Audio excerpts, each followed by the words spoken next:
Bonjour et bienvenue à la grande édition de la télévision rwandaise.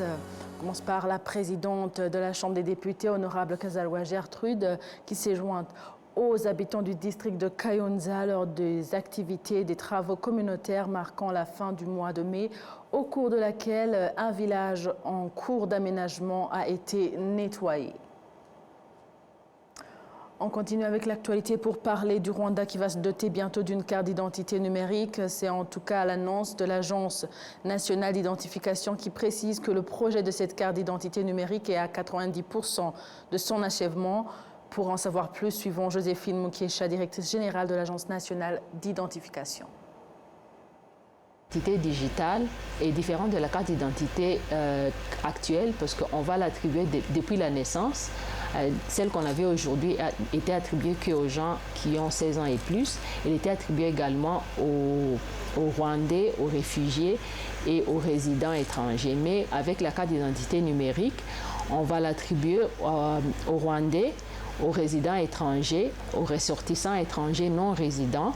Donc la carte d'identité sera attribuée de 3 façons. On peut avoir la carte comme celle qu'on a actuellement, mais avec moins d'informations imprimées dessus, avec le code QR. Et puis, on aura aussi le numéro de la SDAN. Quand on va utiliser le numéro de la SDAN, il faudra faire l'authentification. Et l'authentification, on devrait utiliser la biométrie de la personne ou on va utiliser encore le token qui est un numéro dérivé du numéro d'identifiant unique qu'on va utiliser en cas de besoin par le citoyen. L'avantage de cette carte, c'est que le citoyen aura le droit de sélectionner les données qui seront partagées par les prestataires de services et ils pourront soit accorder l'accès ou révoquer cet accès-là. Et l'autre avantage qu'il y a avec la carte d'identité numérique, c'est qu'elle est déjà attribuée à plus de gens. Donc, pour les gens qui ont moins de 18 ans, les parents devront donner cet accord-là pour l'accès à leurs données. Et l'autre avantage, c'est qu'on n'a pas besoin d'avoir la carte physique. Dès qu'on a aussi le numéro juste de la SDAN, avec l'authentification en utilisant la biométrie, la personne pourra accéder au service. Donc, ce qui pourra donner plus d'avantages à accéder au service sans être avec la personne qui vous donne le service. Même l'octroi de services en ligne sera fait de façon sécurisée. Changeons d'angle pour parler de l'écrivain français Daniel Escornet avec son livre intitulé « Comprendre le mécanisme génocidaire » qui indique qu'il est impératif d'écrire sur l'histoire du génocide perpétré contre les Tutsis car c'est une meilleure façon non seulement de prévenir des crimes similaires au Rwanda mais aussi au monde entier.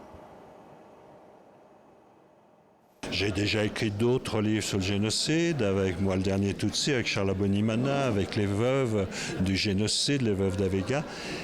Et il m'a semblé très important de poser un problème sur le problème de la transmission. Parce que, évidemment, ce génocide nous a appris des choses au corps sur le mécanisme génocidaire. Ce n'est pas seulement un génocide de plus, c'est un génocide qui apporte de nouvelles connaissances universelles sur le mécanisme génocidaire. Mais le livre veut surtout permettre à la jeunesse non pas seulement d'apprendre ce mécanisme génocidaire, mais de s'imprégner réellement de ce savoir.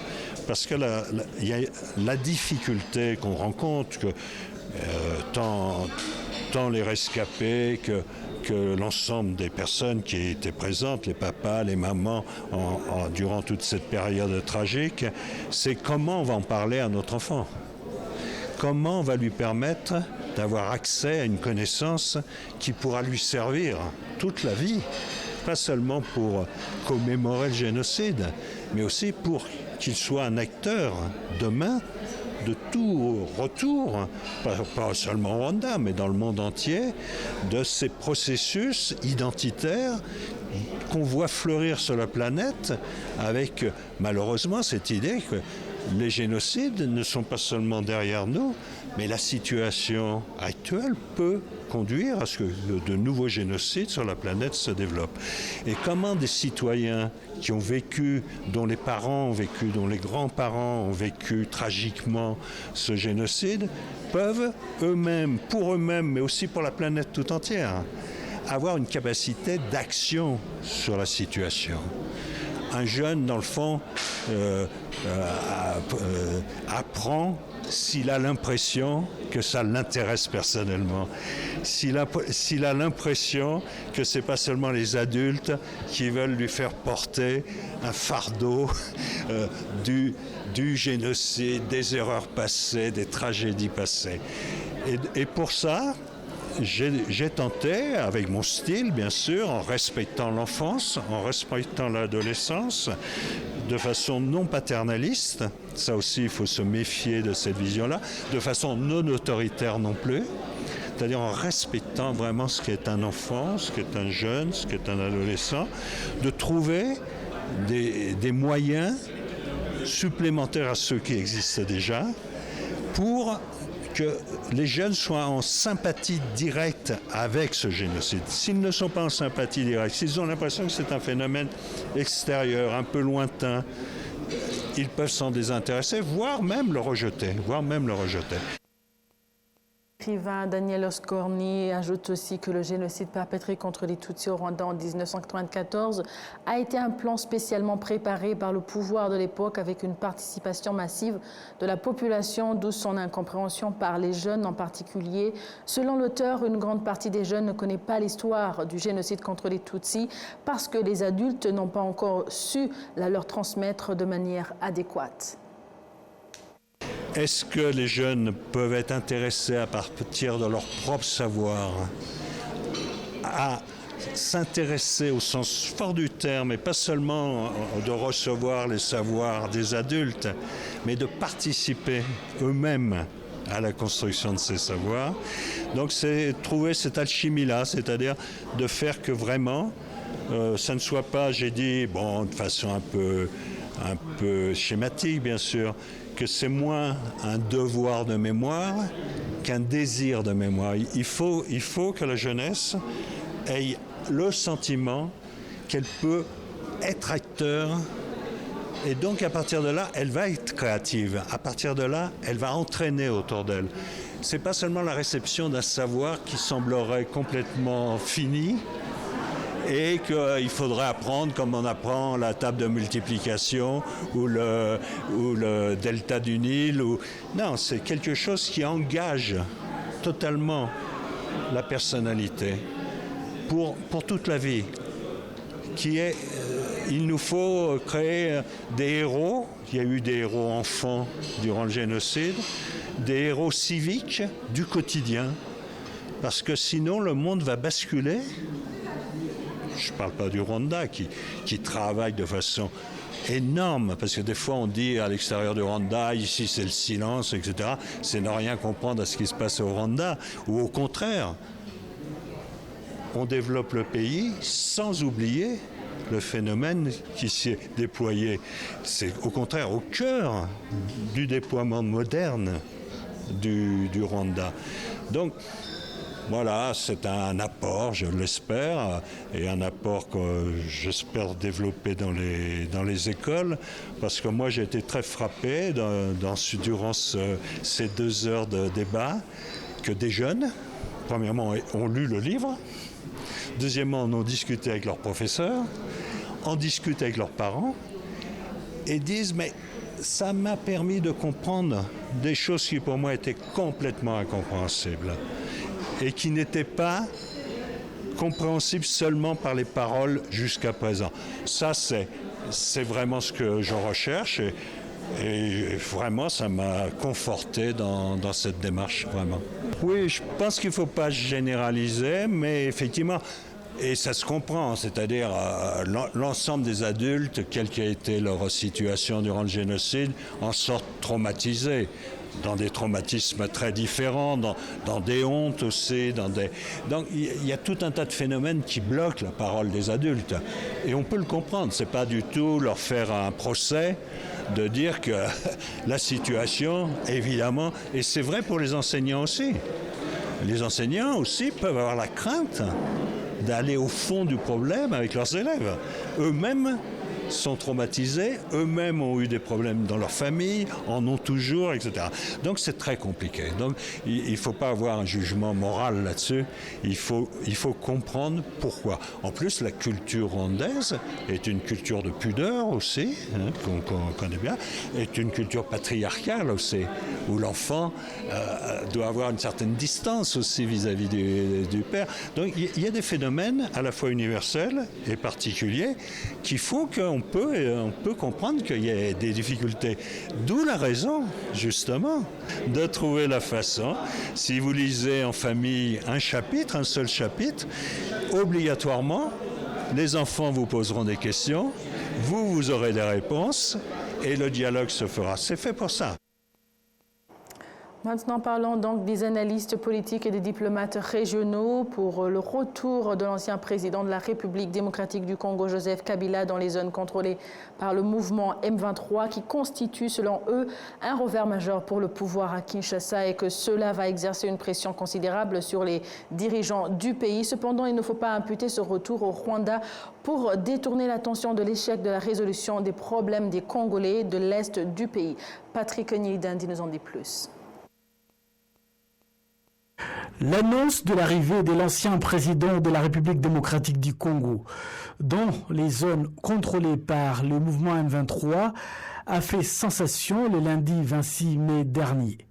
Cette nouvelle a également été confirmée par les hauts responsables de l'Alliance Fleuve Congo M23 qui se sont déclarés très heureux du retour de Joseph Kabila qui a dirigé le Congo pendant plus de 18 ans et de l'accueillir. Malgré les acclamations à Goma pour accueillir Kabila, Kinshasa reste inquiète. Après l'adhésion de Joseph Kabila au M23, certains observateurs de la politique régionale estiment que la raison de la crainte de Kinshasa envers Kabila et son retour ne doit pas être imputée au Rwanda par Kinshasa pour détourner l'attention de l'échec de la résolution des problèmes des Congolais de l'Est du pays, son arrivée dans la zone contrôlée par l'AFC M23. Kinshasa impute une fois de plus les conséquences de la mauvaise gouvernance au Rwanda, où les dirigeants du pays n'hésitent pas à affirmer que Joseph Kabila et les dirigeants de l'Alliance du Fleuve Congo sont soutenus par le Rwanda. Cet argument est cependant rejeté par des analystes qui soulignent qu'il s'agit d'une excuse pour les dirigeants de la République démocratique du Congo qui n'ont pas résolu leurs problèmes et ont plutôt blâmé le Rwanda ces dernières décennies.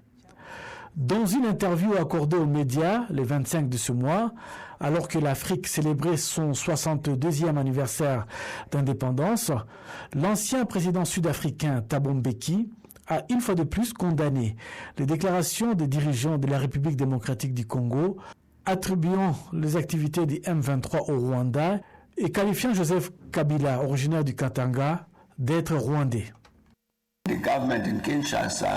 Pendant que les dirigeants de Kinshasa continuaient à réprimer toute opposition à l'est du Congo, affirmant qu'ils sont des Rwandais, qui parlent rwandais, et allant même jusqu'à traiter Joseph Kabila de traître, dont nous savons qu'il est originaire du Katanga, ils se mettent en danger. Affirmer que Kabila soutient les M23 et même ajouter que vous le punirez pourrait amener le peuple du Katanga à se retourner contre le gouvernement de Kinshasa. Et cela ne résoudra pas le problème du peuple congolais. C'est un point que les gouvernements précédents et actuels n'ont pas abordé. Comprenez, ils continuent à diriger le pays dans un système colonial. C'est pourquoi ils n'ont pas le pouvoir de résoudre leurs problèmes par eux-mêmes, car ils n'ont pas réussi à démonter les coloniaux, mais s'ils continuent à agir de la manière, le pays continuera à être en danger.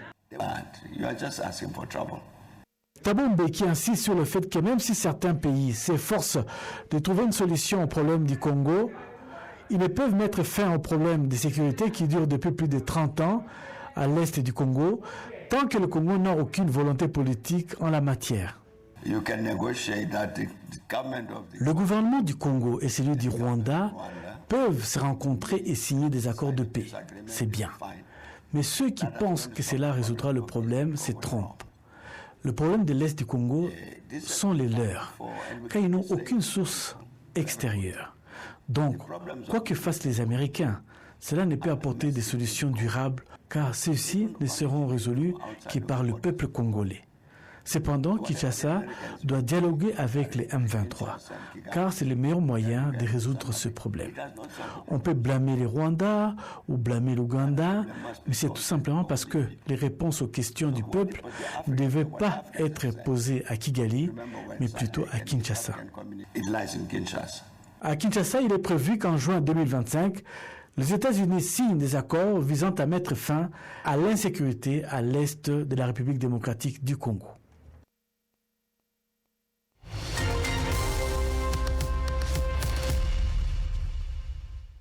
Place maintenant à l'entretien de la semaine, parlant sécurité avec son Excellence Moussa Faki Mahamat, président du Conseil consultatif de l'ISCA et ancien président de la Commission de l'Union africaine, qui a souligné avec fermeté que la sécurité du continent africain est la responsabilité de tout un chacun. Je vous propose donc un extrait de l'entretien qu'il a accordé à la télévision rwandaise. C'est un travail d'éducation, de formation, de sensibilisation, de mobilisation. Et ce qui tombe bien, c'est qu'aujourd'hui, avec les réseaux sociaux, avec cette explosion technologique, vous les jeunes particulièrement, vous avez la possibilité aujourd'hui d'être connectés de manière instantanée. Je crois qu'utilisons ces atouts-là pour développer des choses positives, allant dans le sens de notre unité, de notre dignité, de notre sécurité, de notre bonheur. Je crois que l'utilisation à bon escient, l'utilisation rationnelle, notamment des réseaux sociaux, est un véhicule qui puisse permettre de sensibiliser l'ensemble de la jeunesse, surtout, et l'ensemble des populations sur des objectifs bien déterminés. Très souvent, les guerres naissent des conflits, parfois qu'on peut régler rapidement. Elles naissent parfois des messages qui sont extrêmement violents et qui vont dans le sens contraire, qui très souvent malheureusement sont poussés par les politiques. Et justement, il faut tout faire pour comprendre la nécessité qu'il faut cohabiter dans la différence. La différence, la diversité est plutôt une richesse. Il faut respecter l'autre.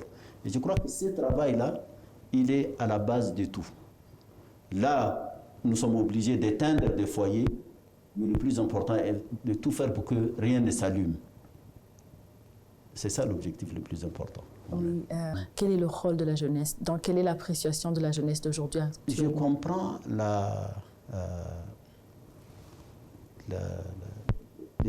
les inquiétudes de cette jeunesse. Parfois son désespoir.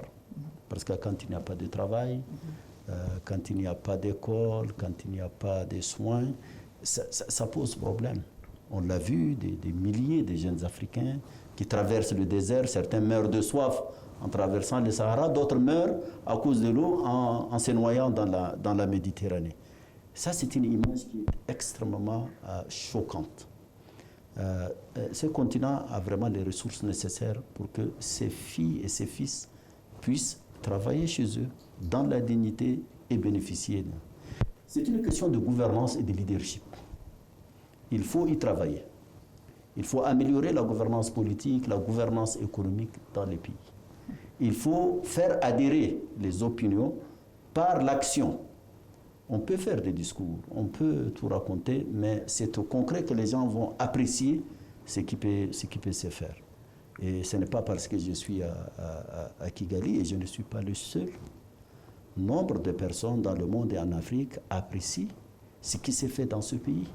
En 30 ans, quand on a hérité des fosses communes, millions de personnes qui ont été sauvagement assassinées, pour en 30 ans voir ce qui s'est fait actuellement, ce qui veut dire que tout est possible s'il y a le leadership, s'il y a la volonté de pouvoir arriver. Cela est possible.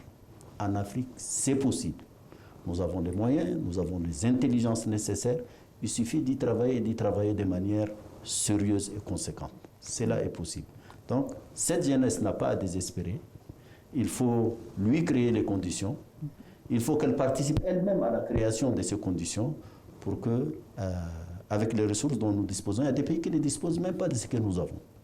Nous avons des ressources naturelles qui sont apportées. Il suffit de se mettre au travail pour pouvoir réaliser nos rêves. Cela est possible. Moi, je suis optimiste.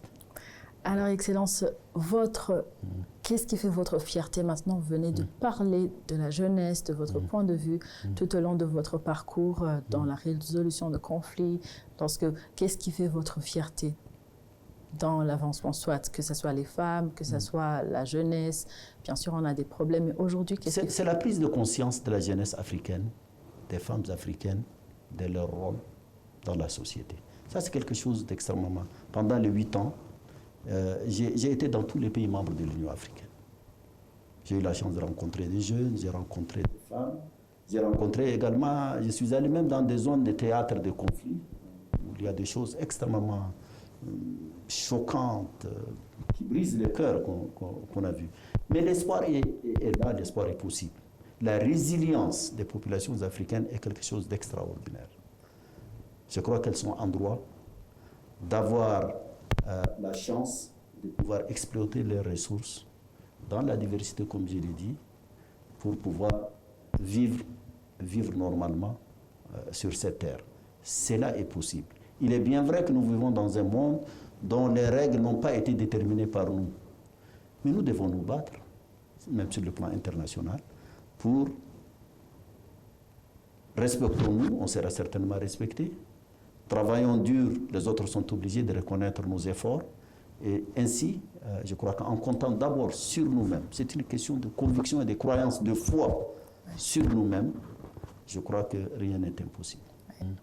Quel est le défi que vous aimeriez maintenant souligner, qui pourrait être comme un défi à nous, aux jeunes, à tous ceux qui nous suivent, pour qu'on puisse prendre cette conscience? C'est l'éducation. Tout se passe par l'éducation. Je crois que si on veut changer, il n'y a que par les connaissances. Et aujourd'hui, je crois que les nouvelles technologies ont révolutionné tout. Moi, je me souviens, nous, quand on était étudiants, on nous appelait les étudiants lampadaires. On sort le soir avec nos papiers, on longe les rues pour pouvoir bénéficier de l'électricité publique, pour pouvoir lire. Sinon, parfois, c'est des lampes tempêtes. Et pour avoir un seul document, il faut faire la queue à la bibliothèque pendant 2 jours pour pouvoir accéder à un livre.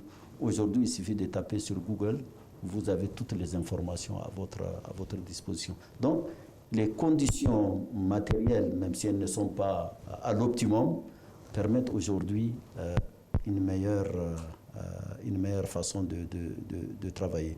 Donc, l'éducation et la formation sont les clés. Et notamment la formation scientifique et technologique. Ça permet de révolutionner le monde. On l'a vu. Aujourd'hui, ici au Rwanda, dans un certain nombre de pays, la numérisation, le fait d'utiliser les outils informatiques a permis des avancées extraordinaires. Et maintenant, à l'ère de l'intelligence artificielle, il ne faut pas que l'Afrique, la jeunesse africaine que l'Afrique rate encore cette révolution. Oui. Il faut absolument qu'on y travaille.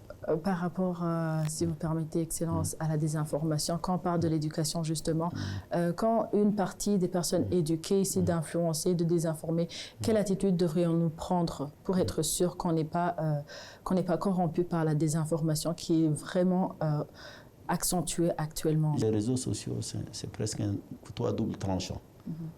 Parfois, les gens profitent de ça pour propager la haine, ça, c'est quelque chose qui est absolument inadmissible. Mais tout ça, on ne peut lutter contre ça que quand on est formé. Quand la personne est ignorante, elle cède immédiatement à tout ce... Elle prend pour argent comptant tout ce qui s'est dit. Mais celle qui est éveillée, celle qui sait, celle qui peut vérifier, est moins perméable à ce genre de messages. De toutes les façons, sans la connaissance, on ne peut rien faire de bien. Je crois qu'il y a un narratif qui décrit l'Afrique, les populations africaines. Je crois qu'il ne faut pas céder à ça. Quand bien même nous avons subi la colonisation, nous avons connu l'esclavage, mais je crois qu'il y a une forte tendance à l'émancipation des esprits. C'est pour cela que j'insiste sur l'éducation. Ce n'est pas l'éducation. Les gens connaissent leurs origines, ils en sont fiers. La question de l'identité, ça fait partie des priorités. C'est inscrit dans l'agenda 2063. Il faut que les citoyens africains soient fiers de son africanité et s'assument comme tel. Il y a des projets continentaux qui doivent mobiliser l'ensemble de la jeunesse. Quand on a signé en 2019 ici l'accord sur la zone de libre-échange continentale africaine, même s'il y a encore des difficultés, c'est l'un vraiment des projets majeurs qui a été prévu depuis les années 1960, qui a vu le jour et qui va permettre certainement, par la circulation des biens et des personnes, de brasser les populations africaines et créer cette identité africaine portée sur les intérêts des uns et des autres. La promotion de la jeunesse, la révolution ne vient qu'à ces niveaux. Il faut qu'il y ait des leaders poussent cette jeunesse à s'accepter. Et cette question d'identité est une question également importante. Voilà, c'est par ici que prend fin l'édition d'aujourd'hui. Merci à vous tous qui étiez au rendez-vous d'actualité de la télévision rwandaise. Vous étiez avec Amandine Dikouma-Sabo. À la prochaine et d'ici là, portez-vous bien.